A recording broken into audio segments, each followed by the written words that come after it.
দূর অতীতে ছিল এক সুন্দর রাজ্য, ওয়াদা রাজ্য। এই রাজ্যে ধানক্ষেত, নদী-নালা, সবুজ বন আর সুখী মানুষ ছিল।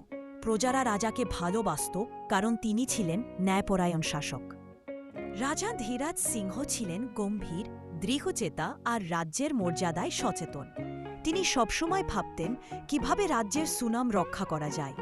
কঠোর হলেও প্রজাদের কষ্টে সাহায্য করতেন।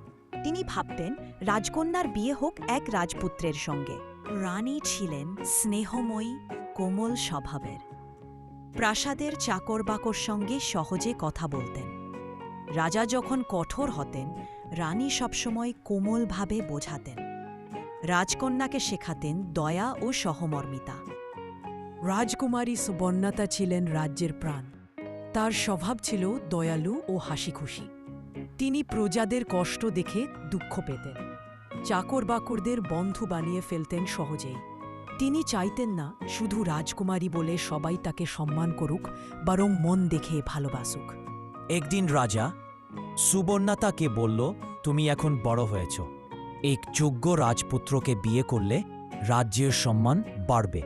রানী, ওহা মেয়ে, আমরা চাই তুমি এমন একজনকে পাও যে আমাদের রাজ্যকে এগিয়ে নেবে। সুবর্ণা নরম অথচ দৃঢ় কণ্ঠে, আমি রাজপুত্র চাই না শুধু, আমি চাই একজন ভালো মনের মানুষকে, যে সত্যি মানুষকে ভালোবাসে। সংবাদ পাঠক, রাজকুমারীর এই অস্বাভাবিক ইচ্ছায় প্রাসাদে আলোড়ন ওঠে। রাজা অবাক হয়ে যান, আর রানী মৃদু হাসেন, কারণ তিনি জানতেন মেয়ের হৃদয়ে সত্যিই সৎ কোমল। একদিন সুবর্ণা দেখলেন এক সাধারণ গ্রামের যুবক এক বৃদ্ধাকে রাস্তা পার করাচ্ছে। সুবর্ণা আশ্চর্য হয়, আহা, কি ভালো মন!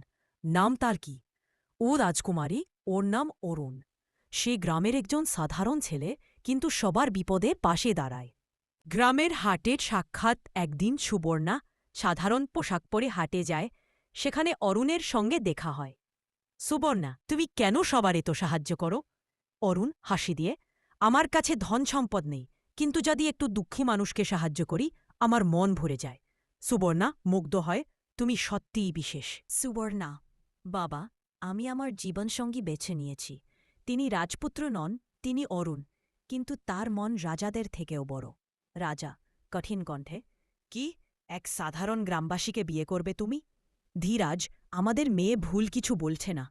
মন যদি সৎ হয়, তবে সেই প্রকৃত রাজা। রাজা চিন্তায় পড়ে গেল। রাজা তাকে ডেকে পাঠাল। অরুণকে প্রাসাদে আনা হয়। রাজা বলল, অরুণ, তুমি কি রাজকুমারীকে সুখে রাখতে পারবে? অরুণ আত্মবিশ্বাসে বলল, আমার কাছে সিংহাসন নেই, কিন্তু আমার কাছে সত্যিকারে ভালোবাসা আছে। আমি প্রতিজ্ঞা করছি, রাজকুমারীকে সব সময় হাসিখুশি রাখব। সুবর্ণা চোখে জল নিয়ে, এই তো আমি চাইছিলাম বাবা। রাজা অবশেষে সম্মতি দেন। রাজ্যে আনন্দধ্বনি ওঠে। সুবর্ণা আর অরুণের বিয়ে হলে রাজকীয় আড়ম্বরে।